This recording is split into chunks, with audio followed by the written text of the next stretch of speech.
मैं विकास दुबे हूं, कानपुर वाला।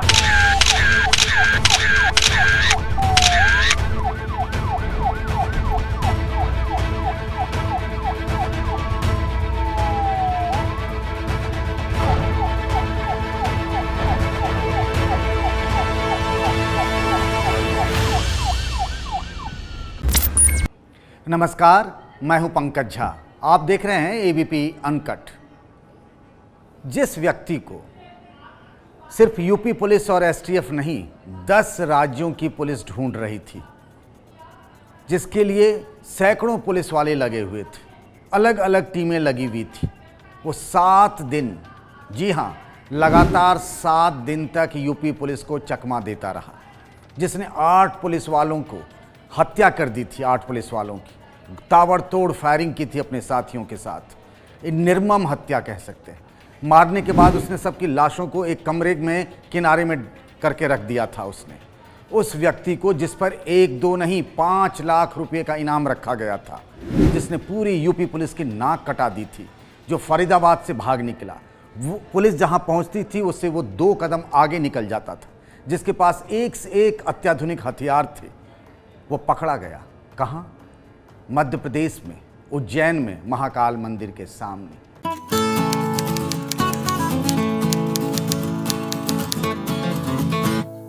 मैं विकास दुबे हूं, कानपुर वाला। ये सवाल हैरान करने वाली नहीं है। इस छोटी सी बात से कि वो पकड़ा गया, इसके पीछे बहुत सारे सवाल खड़े होते। उसने खुद ही बताया कि मैं विकास दुबे हूं, कानपुर वाला। जिसको 10 राज्यों की पुलिस ढूंढ रही थी, उसको मंदिर के एक सुरक्षा गार्ड ने पकड़ लिया, जिसके पास हथियारों का जखीरा था, बैग में AK-47 राइफल तक भी था। वो जब पकड़ा गया तो उसके पास एक भी हथियार नहीं था। उसने कोई विरोध नहीं किया। उसने खुद अपना परिचय पुलिस के सामने दिया कि मैं कौन हूँ। क्या ये सवाल हजम करने वाली है कि वो पकड़ा गया? क्या इसके पीछे कोई खेल है?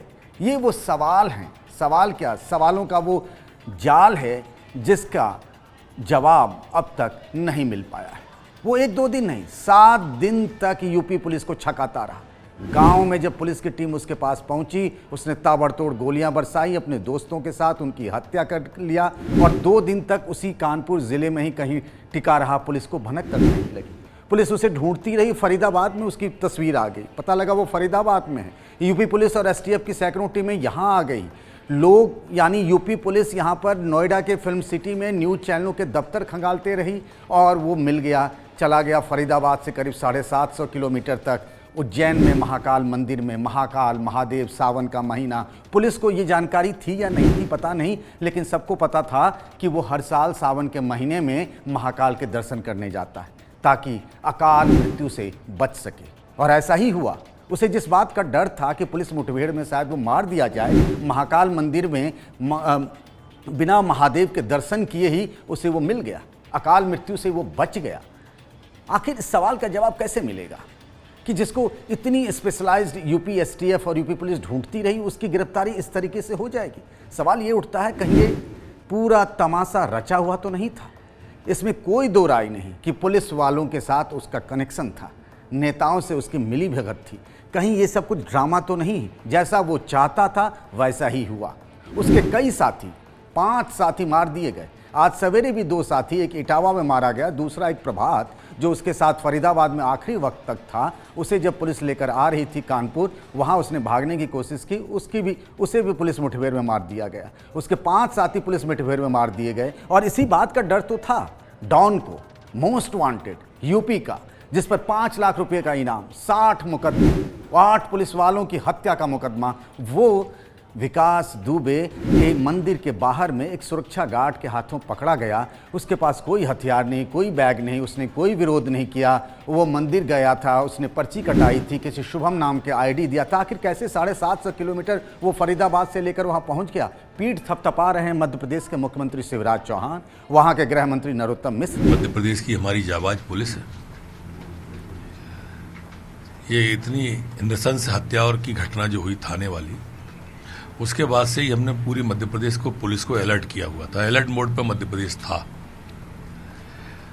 जैसे ही संदेह हुआ तो उज्जैन में महाकाल मंदिर से हमने गिरफ्तार कर लिया है। पर इस बात का जवाब कैसे देंगे वो कि आखिर वो मध्य प्रदेश के बॉर्डर में घुस करके उज्जैन में चला भी गया, सवेरे दर्शन करने गया, तब जाकर वो पकड़ाया है या उसने खुद अपने को पुलिस के हाथों पकड़वा लिया। वो चाहता था कि वो यूपी पुलिस के हत्थे नहीं चढ़े किसी भी सूरत में, क्योंकि उसे लग रहा था कि पुलिस मुठभेड़ में वो मार दिया जाएगा, और वो अपने मिशन में कामयाब रहा।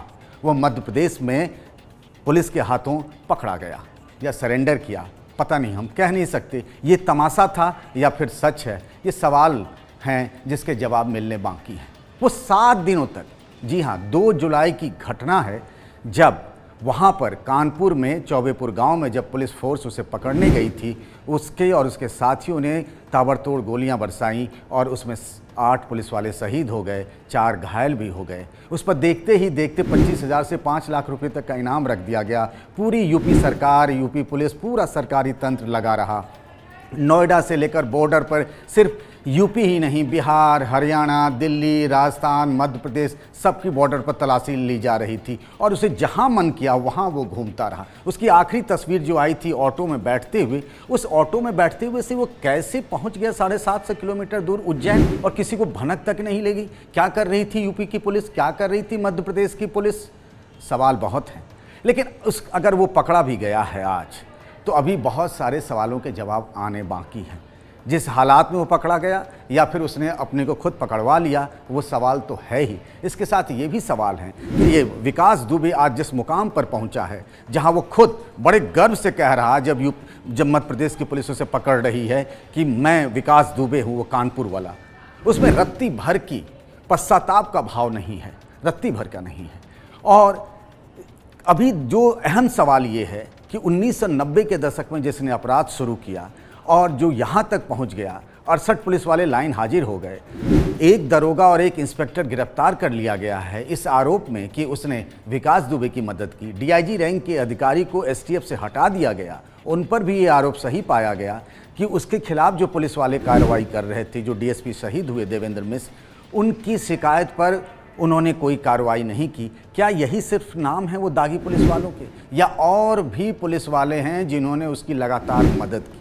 राजनीतिक पार्टी सब एक दूसरे से एक होड़ मची है पल्ला झाड़ने की विकास दुबे से। पर सच तो ये भी है कि सभी राजनीतिक पार्टियों ने विकास दुबे की मदद ली।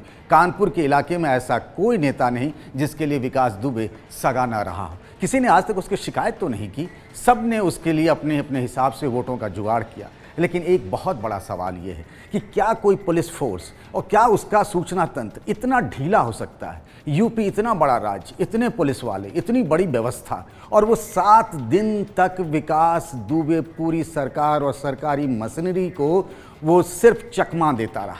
कहाँ से वो 2 दिन कानपुर में ही रहा और रत्ती भर भनक नहीं लगी। पुलिस इधर उधर ढूंढती रही। वो पहुंच गया फरीदाबाद, वो पहुंच जाता है उज्जैन, लोग उसे ढूंढते रहते हैं एनसीआर के रीजन में। आखिर ये क्या तमाशा है? आखिर पुलिस को और उसके सूचना तंत्र को ये सोचना पड़ेगा कि कितनी लचर व्यवस्था है, और क्या उसे भगाने में, उज्जैन तक पहुंचाने में भी किसी पुलिस वाले या राजनेता का हाथ है? इस मामले की भी जांच होनी चाहिए। बहुत सारे सवाल हैं। वो पकड़ा गया है, यूपी पुलिस उसे हिरासत में लेगी, उससे फिर ट्रांजिट रिमांड पर लेकर उससे पूछताछ करेगी, और उम्मीद यही की जानी चाहिए कि दूध का दूध और पानी का पानी हो, सच हो, दागी पुलिस वालों के नाम बाहर आएँ, जिन नेताओं ने उसकी मदद की उन सब के खिलाफ कार्रवाई हो, और आगे कोई विकास दुबे ना बने। इस बात के लिए पूरे समाज को, सिस्टम को और सरकार को ये कोशिश और ये पहल करनी होगी। एबीपी न्यूज़ आपको रखे आगे।